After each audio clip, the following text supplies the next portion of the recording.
In the present convention, genocide means any of the following acts committed with intent to destroy, in whole or in part, a national, ethnical, racial, or religious group.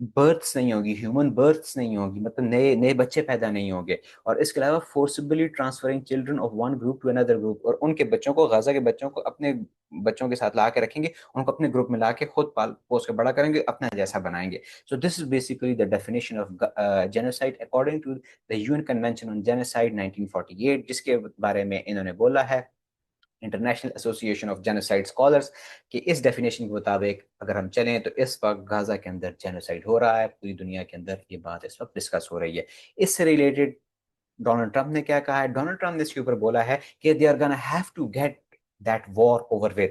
اب Israel کو یہ جنگ ختم کرنی ہوگی. They may be winning the war but they are not winning the world of public relations. Israel جنگ تو جیت رہا ہوگا لیکن دنیا کے جو اوپینین ہے، گلوبل اوپینین ہے، دنیا کے اندر جو پبلک ریلیشن ہے، جو ویسٹ کے اندر جو میڈیا ہے، ویسٹ کے اندر جو اکیڈیمیا ہے، جو سوچنے سمجھنے والے لوگ ہیں، جو آبزرو کرتے ہیں، جو کمنٹیٹرز ہیں، جو آرٹیکلز لکھتے ہیں، جیسے اب میں بیٹھا ہوا بات کر رہا ہوں، اس طرح ٹی وی پہ جو لوگ بیٹھے ہوئے بات کر رہے ہیں، وہ اب اسرائیل کے خلاف ہو رہے ہیں، وہ اسرائیل کی جو پالیسیز ہیں اس کے خلاف ہو رہے ہیں. انہوں نے یہ انٹرویو میں ایک بات کی ہے، انہوں نے یہ بھی کہا ہے کہ if you go back 20 years, آج سے 20 سال پہلے تک اسرائیل کی بہت اسٹرانگ لابی تھی کانگریس کے اندر، یو ایس میں، لیکن اور یو نو لائک لیکن اور اس وقت اسرائیل بہت اسٹرانگ تھا، لیکن اب وہ یہ کہتے ہیں کہ بھائی ایک وقت تھا کہ اسرائیل کی بہت اسٹرانگ لابی تھی، وہ بہت اسٹرانگ تھا، اور آپ اسرائیل کے بارے میں کوئی بات پبلکلی نہیں کہہ سکتے تھے، اسرائیل کے بارے میں کوئی غلط بات نہیں کہہ سکتے تھے. لیکن اب وہ یہ کہتے ہیں کہ بھائی a growing block of young Republicans skeptical of US support for Israel and noted Israel's political influence has weakened. تو وہ یہ کہہ رہے ہیں کہ بھائی ایسے اس وقت یو ایس کے اندر جو ریپبلکن پارٹی ہے اس کے اندر جو ینگ پولیٹیشینز ہیں، ان میں ایسے لوگ بھی ہیں جو اسرائیل کی پالیسی کے خلاف ہیں، اور وہ اسرائیل کے خلاف ہوتے جا رہے ہیں، اور جس کی وجہ سے اسرائیل کا جو یو ایس کے اندر پولیٹیکل کیپٹل ہے وہ کم ہوتا جا رہا ہے، اسرائیل کی جو پولیٹیکل ہولڈ ہے، پولیٹیکل جو اس کا ایک کلاؤٹ ہے وہ کم ہوتا جا رہا ہے. So you know like Donald Trump نے یہ بات کی، nobody has done more for Israel than I have. Israel کے لیے جو کچھ میں نے کیا وہ کسی نے نہیں کیا. صحیح کہتے ہیں، انہوں نے اسرائیل کے کیپٹل جیروسلم کو تسلیم کیا تھا اپنے پچھلے ٹرم میں. اینڈ دین ہی سیڈ کہ اکتوبر 7 کو جو کچھ ہوا، حماس نے جو اٹیک کیا تھا وہ بہت بروٹل تھا، وہ بہت غلط تھا.